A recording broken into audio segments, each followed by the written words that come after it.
Welcome to my YouTube channel. If you're new, oh my goodness, I'm so calm and so mellow today because obviously it's dark out here, and so my mood is adjusting. And yeah, oh, I was doing an intro. Hey there, welcome to my YouTube channel. If you're new here, please make sure to like and subscribe and stay here for a very long time. But if you're a returning subscriber, thank you for coming back and choosing to spend a few minutes of your time with me. I appreciate it and I really love you guys. And shout out to my friends, man, for hyping me up, and I love you guys. And all of the small things that you do for me, you guys, I wouldn't mention you by names, but that's not fair. That's not fair, so thank you. And yeah, so today I'm going to be talking about friendships and navigating friendships. Yes, my lighting is horrible. I was supposed to do this during daylight, but I was hungry and I was in a mood and everything was irritating me, so I had to stop, I had to eat, and I got condos. So now I feel better. So yeah, I'm rambling. So yeah, because I ramble, I have written a few things down that I would like to talk about today, so I don't lead myself and you astray. So like I said, judging by the title at the top, we're going to be talking about navigating friendships. So I will be giving you guys a few tips.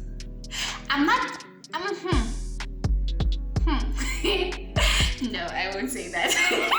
So yeah, so be ready, I guess. I don't know, do what you feel. Yeah, so okay, first and foremost, the important thing, I feel like the most important thing is communication. Yeah, because with different people and different things work for us, we want different things out of friendships at different times too. So it's best to communicate. For example, you want to talk to your friend today, and okay, my example, some days I'm funky, yeah, and I want a certain friend to give me attention. Yeah, I make sure that I communicate and be like, oh my god, oh my goodness, I am in a mood, I'm feeling funky, I want all of your attention, give it to me and give it to me now.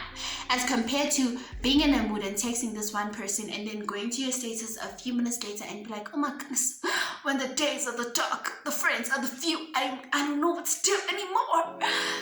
And you're there basically sulking over something that you could have communicated a little better and a little earlier. Where are my shades? See? Number two, you don't have to open up to everyone. Yeah, I need to stop saying yeah. So this is quite, you can be friends with someone, especially if you have a lot of friends. You don't have to open up to all of your friends, and you don't have to feel the pressure to open up to that certain friend unless your spirit or you have something you want to tell someone and that's the first person that comes into your mind. Yeah, so I feel like sometimes people open up to us and we feel the pressure to open up to them, and that's not really the best thing to do. That's not the best idea. It's not. Until you feel comfortable, open up. Sometimes you won't feel comfortable. That's probably not your friend, yeah? That's also probably something inside of you telling you, oh baby girl, run. Don't do it. So yeah, you don't have to open up to all of your friends, and it's just part of life. And don't feel bad because you're not opening up, because you're gonna end up forcing yourself to open up, and later at 3 a.m. you're gonna wake up and you're going to regret it. Trust me, I know, I've been there. 3 a.m. I'm up like, shoot, I shouldn't have said that. I shouldn't have told Usman this. Oh my goodness.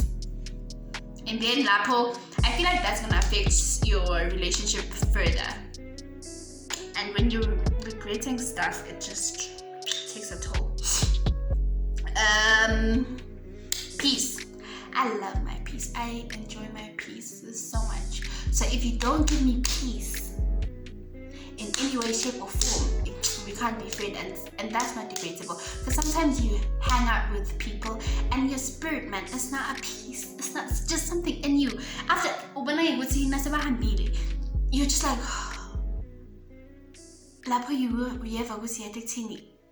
communicating with this person is a struggle. Having them in my presence is a struggle. You're exhausted at the end. I feel like that's another thing. Our bodies tell us, our spirits tell us. They warn us sometimes. And like, this person hasn't done anything wrong to you, but it's just something inside of you. Don't confuse that with jealousy, because it could happen like when you're jealous of someone and you end up not liking them, or whenever they say something good, you're constantly fighting inside. Something's wrong with you. Something's wrong with you. But shifting over, if that person is not bringing you peace in any way, shape, or form, Number 3, understanding that toxicity is both ways. It's easy to say that Uzbani is toxic and not realizing the small things that we do in reciprocation to that, reciprocate toxicity. And it's like small things already in your mind. When you uti Uzbani is toxic, whenever they come around, now your mood is also kind of funky. You're like, you start being petty, you're fighting inside with yourself. You're like, oh my goodness, this person's got to get out of my way, this person has to leave. And you're uncomfortable. You're uncomfortable before they get there, you're uncomfortable while they're there, and that affects your mood and how you perceive that person. And you are now projecting and being like, Uzbani is toxic and forgetting that you're also toxic because you can handle that situation better. And better could be trying to figure out what's wrong, or better could be like, you know what, I like you, but not in my space. And we should normalize doing those things and saying those things.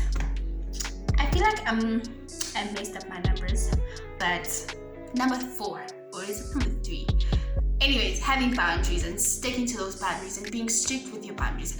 I, for one, I feel like I'm a very, not per se confident, but if I feel like nangafun, and I don't have to explain myself. And usually I say, I may not always be able to say no without justifying myself, but I need to know, and I'm learning not to justify myself all of the time, because no is no is no, and no is no. It should just be that, no. So have boundaries. If there's something that you don't like, or you're uncomfortable people doing, saying, or whatever, be comfortable enough and be strong enough to say, Aditini, no.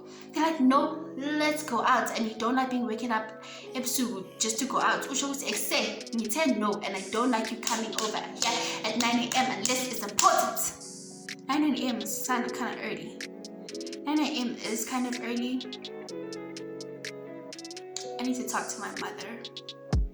But anyways, yeah, that's it. Number 4, or is it number 5? I don't know. Respecting your friends.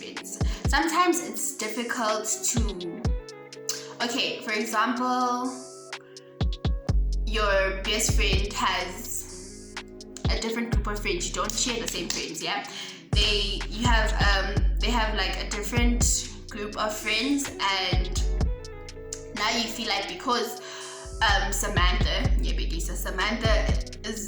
friends are always around her, and you end up hanging around them, and you're trying to inherit them, and those situations could either work really well or like really bad, because it's easy for that to create a drift between either you and Samantha, or you, Samantha, and your best friend. Because like, if something goes wrong, because Samantha's friend might not like you, Gandhi, Samantha really like, it's tricky, yeah. Saying this is even confusing me. I don't know why I'm choosing to use names, but it is what it is. So yeah, respect your friends. Friends, they are not your friends. Do not try and foster relationships that shouldn't be, because that will only create problems for you and them and everyone else, disturbing peace. I feel so strongly about this because I know. Okay, moving on. Avoid friends that always try to one-up you. For instance, oh my goodness, I'm so tired. School is literally just messing with me. And Uzban is like, oh no, mom, I'm worse. Like, I have school and then I have a part-time job and I have, like, it's okay to complain. But like, if every time you're saying something, this friend is like, but I have it worse, and not being there for you with that small thing that you're going through and not taking it seriously because they feel like, oh my goodness, you're just complaining. I have it worse and what. Stay away from those friends. They are not going to help you in any way. They just want the spotlight. That's basically someone wanting their spotlights.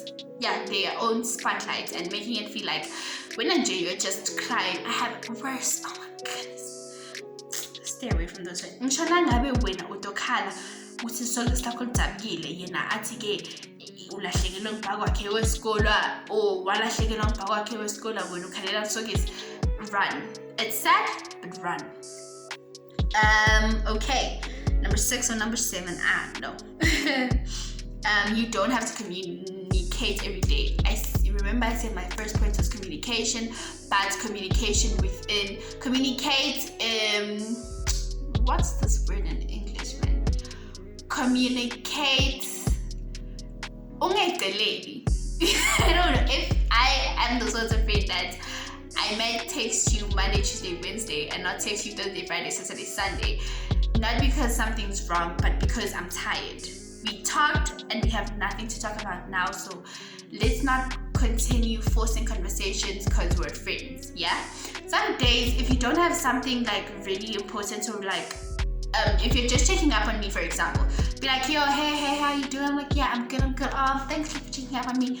That's it. Some days, you don't have to pick up the phone, and if your friend is texting you constantly and you're like, communicate. Yeah, I'd be like, friend, I love you, but I can't do the talking of every day because first of all, you're not giving me time to miss you. Second of all,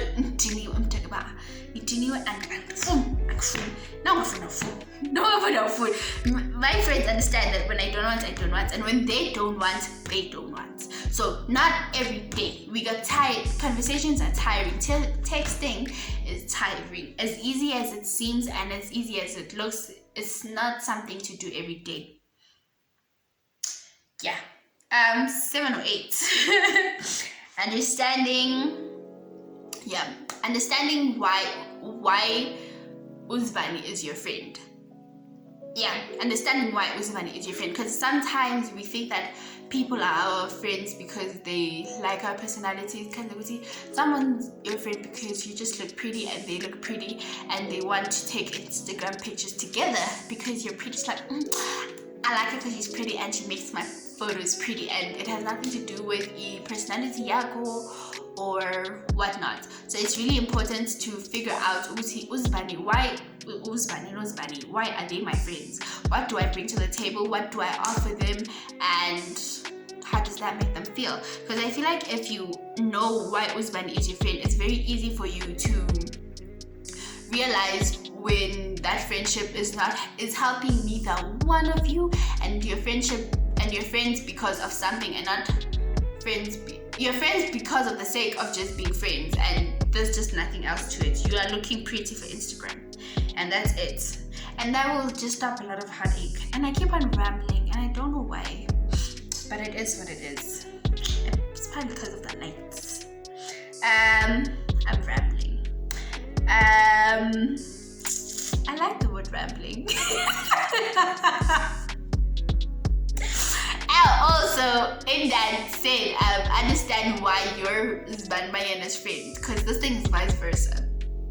Sometimes you just friend with Zbanmayena because Zbanmayena has a cute brother. Low-key, deep down inside, you're just hoping that one day you get to communicate with the brother, but you don't realize it. They're actually not a good person, but because brother Wabo is very cute, you're like, but one day. But then, yeah, sometimes things cloud our judgments, and we think that I'm friends with you because I love you. Until that thing goes away, you're like, you're kind of sort of not a nice person. I don't know why I was hanging around you for so long. Gandhi is because of me and his brand. And I'm just making an example. Okay, number 8 and number 9. Your feelings are valid. I am a needy friend, and Yeah, I'm a needy friend. I'm a needy friend, and I know that my friends may understand that I am needy, but I'm not needy. They love it. But then they understand that my feelings are valid, no matter how small they are. If I want, for example, should I make this example? But like, okay, let me make an example. For example, one of my best friends, he saved my name on his contact as I'm needy, petty, and what's this other word? He saved my name on his phone as Mkhehle Mkhwanazi, and that's my best friend. And I'm like, Soze, you can't save me as Mkhehle Mkhwanazi. I understand that everyone else is saved as Nkosinathi from Bed, like Nyambekisa, and I'm saved as I want there to be a difference because I'm your best friend. So Susa, at first he fought me, and he's like, but then eventually he realized amongst other things, that I really want that heart next to my name, and I got it, and I'm needy, and I feel like if you're not giving me what I want, I'm gonna cry. Yeah, so like your feelings are valid, no matter how small they are. If you want something in a friendship, express it, you get it. If you don't get it, understand why that person is not giving it to you, and or balega.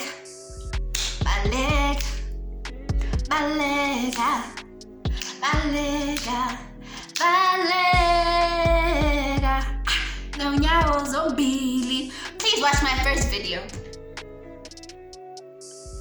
Okay, number 9, learning when to let go.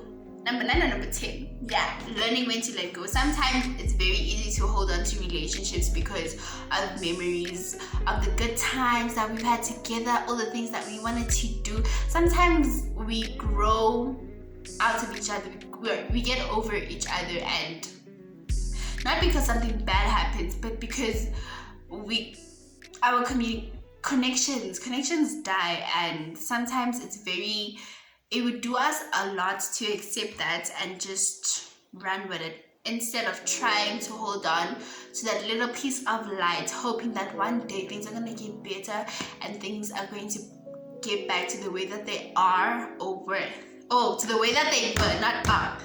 Yay! No wonder, man. Anyways, but like, know when to let go and let go and let God. Let go and let God. Letting go could be very difficult, but when it needs to be done, it needs to be done. Also, understand your toxic traits in a friendship. I know mine. For example, I could be needy and I always think of rats. So sometimes it's quite difficult. Actually, none of my friends have ever complained about that. But I see, they may not have complained about my neediness, but I know that it could be a problem. So whenever I am in a mood, I'm in a funk, I know where to go, where not to go, and how to express myself in a way that I'm heard and that other person hears what I'm trying to say without feeling violence, without feeling attacked in any way, shape, or form. Yeah, understand your friends, and they'll understand you. Thank you for listening to me, and I hope that you have an amazing day, and you go out there and spread love, light, and pixie dust, and whatever makes you jiggle, or whatever makes you not what makes you tick, but whatever makes you happy. And have a good day. Deuces.